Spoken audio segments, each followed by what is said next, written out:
तो यहाँ पर भोले बाबा बार बार पूछ रहे हैं क्या हुआ है, कुछ हुआ है क्या। माता जवाब नहीं दे रही। अब माता ने कहा फिर कि आप पहले ये बताइए आप मुझसे प्रेम करते हैं कि नहीं। भोले बाबा कहते हैं पूछने की बात है, बहुत प्रेम करते हैं, सबसे ज्यादा प्रेम ही हम आपसे करते हैं।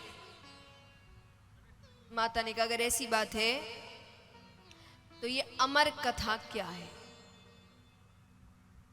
भोले बाबा ने कहा इसके बारे में किसने बता दिया। भोले बाबा नेत्र बंद करते और पूरा दृश्य सामने आ जाता है कि नारद जी आए, ऐसी ऐसी बात हुई। भोले बाबा कहते ब्राह्मण देवता आते हैं और अपना कोई ना कोई काम करके जाते हैं। भोले बाबा ने कहा नहीं सुनाई तो अब सुना देंगे। बोले अब तो सुनानी ही पड़ेगी, अभी तक क्यों नहीं सुनाई। भोले बाबा कहते हैं कि मैं आपको जब भी कोई कथा सुनाता था पहले आप क्या करते थे। माता ने कहा मैं और लोगों को सुनाती थी, कथा का अर्थ यही है, सिर्फ अपने तक रख कर क्या फायदा, भगवान की बातें सबको बताई जाए, सबको सुनाई जाए। भोले बाबा कहते बस इस कथा के साथ यही नहीं करना है। इस कथा का नाम क्या है, अमर कथा, यानी सुनने वाला अमर हो जाएगा। इसलिए कथा हर किसी को नहीं सुना सकते। माता ने कहा ठीक है मैं किसी को नहीं सुनाऊंगी, आप मुझे सुनाइए। भोले बाबा मान जाते हैं तो कैलाश पर्वत की ऊंची शिला पर बैठते हैं कल्पतरु वृक्ष के नीचे। अब कथा आरंभ करने से पहले भोले बाबा ने पहली ताली बजाई। पहली ताली बजाते ही जितने भी जीव जंतु थे कैलाश पर्वत पे वो सब कैलाश पर्वत छोड़कर जाने लगे। देखिए सत्संग में ताली का बहुत महत्व है, इसीलिए आप कोई भी सत्संग में जाइए, कथा है, कीर्तन है, आपको बार बार ताली बजाने को कहा जाता है, जोर दिया जाता है। अब कई बार लोग होते जो झुंझला उठते हैं कि क्या बार बार ताली ताली बजा रहे हैं। ताली आपको भगवान की ओर करीब लेकर आती है। देखिए कई चीजें हैं जिससे ताली से आपको फायदा होता है। सबसे पहली चीज है अहंकार खत्म होता है। वरना आप कई बार देखेंगे जब कथाएं होती है कई बड़े बड़े लोगों को निमंत्रण दिया जाता है, बड़े पद के होते हैं, कोई तंत्री मंत्री है, कोई सेठ है, कोई व्यापारी है, कोई कुछ है, तो बड़े पद के लोग आते हैं। उनमें से कई होंगे जो आकर एकदम हाथ बांध के बैठते हैं, ताली नहीं बजाते हैं। कितना भी कह लो इनको जल्दी से ताली। इसी व्यक्ति को अपने घर पे अपने पोता पोती के सामने उसको हंसाने के लिए जोर जोर से ताली बजाने में शर्म नहीं आती है, लेकिन कथा या कीर्तन में आके ताली बजाने में बड़ी शर्म आती है। और अगर वो ज्यादा ही फोर्स कर दे इनको ताली बजाने के लिए तो इनका अपना एक तरीका है ताली बजाने का। कैसे ताली बजाते हैं,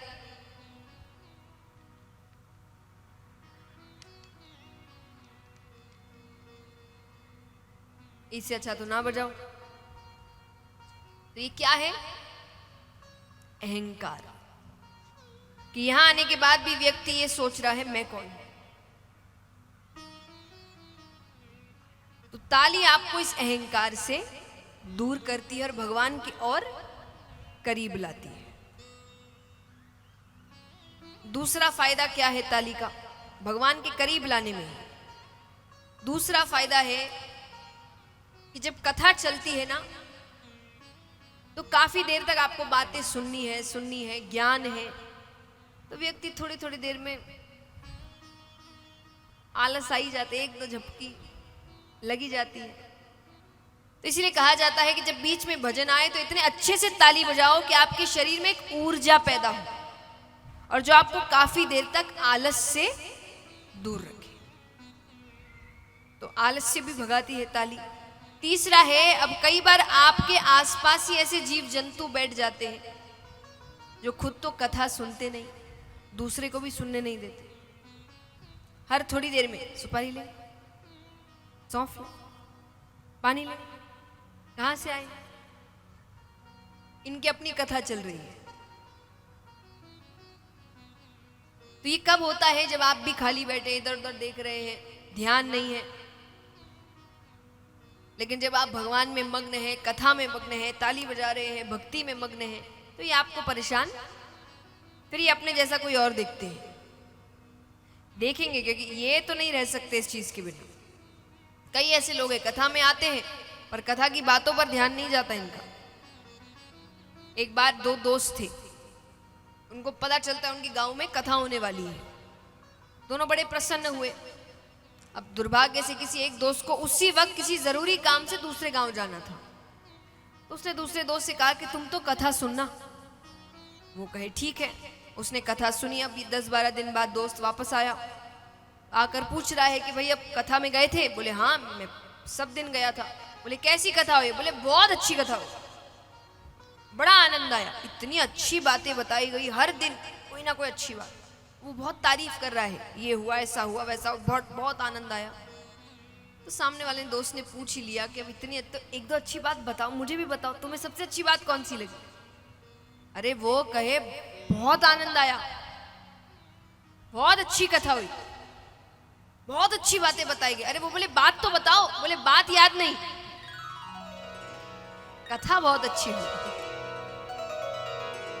तो फिर कहां से अच्छी हुई आपके लिए? सिर्फ यही वही बात है कि सुनना, उठना, कपड़े झाड़ कर चले जाना, तो फिर क्या फायदा ऐसी कथा का? सुनना नहीं सुनना एक बराबर हुआ कि आपको कुछ याद ही नहीं। तो वो इसीलिए कि यहां पर भी कथा पर ध्यान देने की बजाय व्यक्ति का ध्यान अपने आस पड़ोस में है, ये क्या कर रहा है, वो क्या कर रहा है, कौन आया, जब तक वो आया नहीं वो बैठ ना जाए उसको ही देखो। तो ताली इन चीजों से आपको मुक्त करती है, भगवान की ओर करीब लेकर आती है। इसीलिए जितना हो सके सत्संग में उतनी ताली बजाए। तो महादेव जी आप पहली ताली बजाते हैं। जितने भी जीव जंतु थे कैलाश पर्वत पे, वो कैलाश पर्वत छोड़कर जाने लगे। फिर महादेव जी दूसरी ताली बजाते हैं तो उनका त्रिशूल कैलाश पर्वत की 3 बार परिक्रमा करता है कि कोई छिपकर तो नहीं बैठा। तीसरी ताली बजाते ही सुगंधित हवाएं बहने लगती है, भक्ति में वातावरण हो जाता है। अब भोले बाबा माता से कह रहे हैं कि मैं कथा आरंभ करने जा रहा हूं, पर इस कथा में निद्रा रानी भक्त की परीक्षा लेने आती है। निद्रा रानी यानी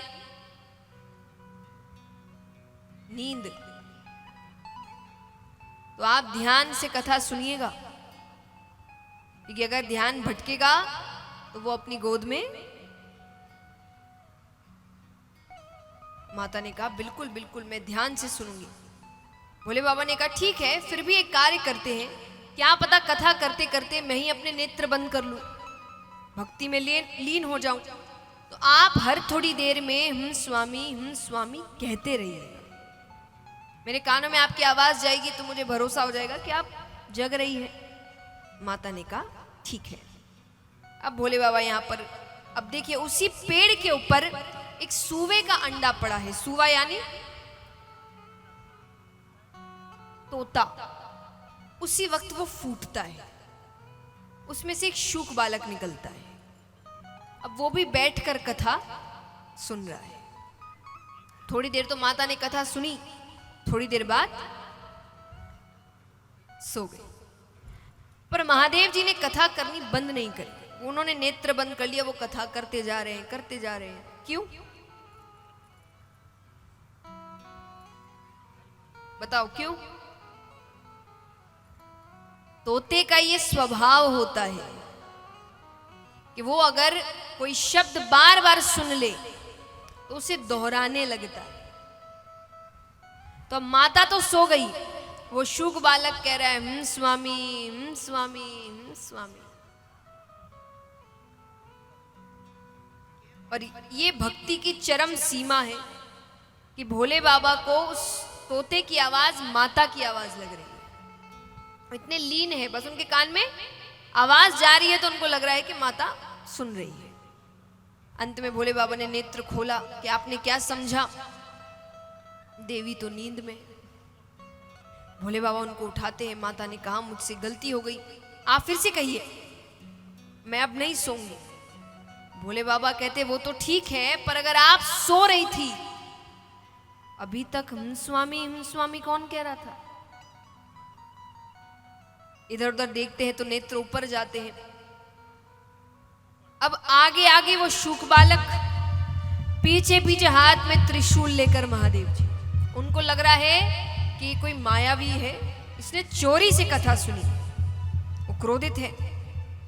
अब यहां पर वो शूक बालक सब देवी देवताओं के पास चला गया और कोई सहायता करने को तैयार। कौन महादेव जी से बैर लेवे। कहते हैं कि जब दैत्यों से संकट आए तो देवताओं के पास जाओ, पर जब देवता से ही संकट हो किसके पास जाए बताइए। तब ब्राह्मण देवता के पास जाओ। अच्छा, ब्राह्मण देवता, ब्राह्मण नहीं। ब्राह्मण कुल में जन्म लेने से कोई देवता नहीं बन जाते, वैसे कर्म करने पड़ते हैं। लेकिन अगर वैसे कर्म है तो वो ब्राह्मण देवता कहलाते हैं। तो वो शूक बालक पृथ्वी पर आता है और वेदव्यास जी के घर पर आता है। वेदव्यास जी की पत्नी उबासी लेती है। उस शूक बालक ने अपना रूप छोटा सा बनाया और उनके मुख के द्वार से उनके गर्भ के अंदर चला जाता है। अब भोले बाबा आते हैं, नेत्र लाल, हाथ में त्रिशूल, क्रोधित। वेदव्यास जी ने कहा, पहली बार तो दर्शन दिए, वो भी इस रूप में, मैंने कौन सी गलती कर दी। भोले बाबा कहते हैं, चोर मेरे यहां से चोरी करके आपके आया है, मैं उसे मृत्युदंड देकर रहूंगा। वेदव्यास जी कहे, चोरी आपके यहां? आपके यहां चुराने को है ही क्या? भोले बाबा कहते, क्या मतलब? अरे बोले, मेरा मतलब आप तो बिना मांगे ही दे देते हैं, कोई आपके यहां क्यों चुराएगा? और खाने की वस्तु चुराई हो उसके लिए इतना क्रोध? बोले, उसने मेरी अमर कथा चोरी से सुनी है, मैं उसे मृत्युदंड देके रहूंगा। वेदव्यास जी कहते, सही नाम है आपका? भोले भंडारी। बोले, क्यों? बोले, अगर उसने अमर कथा सुन ली वो तो अमर हो गया, आप उसे मार ही नहीं सकते। मान लीजिए आप सर्वशक्तिमान है, महाकाल है, आप उसे मार भी दे, आपकी अमर कथा झूठी हो। इसीलिए कहते क्रोध नहीं करना चाहिए। क्रोध में सोचने समझने की शक्ति चली जाती है। पर कई बार लोग कहते हैं कि देखिए सब बोलने की बात है, अब क्रोध हमको आ ही जाता है, ये बताइए क्रोध शांत कैसे करें? उसका भी सुझाव है, लेकिन जैसा कहूंगी वैसा ही करना पड़ेगा। करेंगे आप? कहते हैं कि जब भी क्रोध आए तब राधे नाम का उच्चारण करो। राधे राधे राधे राधे जोर जोर से कहना है। क्रोध कब आता है? जब मान लीजिए सामने कोई व्यक्ति आपसे कुछ ऐसा कह रहा है जो आपको अच्छा नहीं लग रहा, उस वक्त क्रोधित होने की बजाय, उसको दो बात कहने की बजाय राधे नाम का उच्चारण करो। इससे दो चीजें होंगी, पहला तो आपका क्रोध शांत होगा, दूसरा जो क्रोध दिला रहा है उसको क्रोध आ जाएगा। आना ही है ना, वो आपसे रिएक्शन चाह रहा है और आप यहाँ पे राधे राधे राधे राधे राधे राधे कह रहे। अच्छा, एक बार करके दिखाओ, कैसे कहोगे? जोर से कहिए। इतनी जल्दी क्रोध शांत थोड़ी होता है, कहते रहना है, कहो।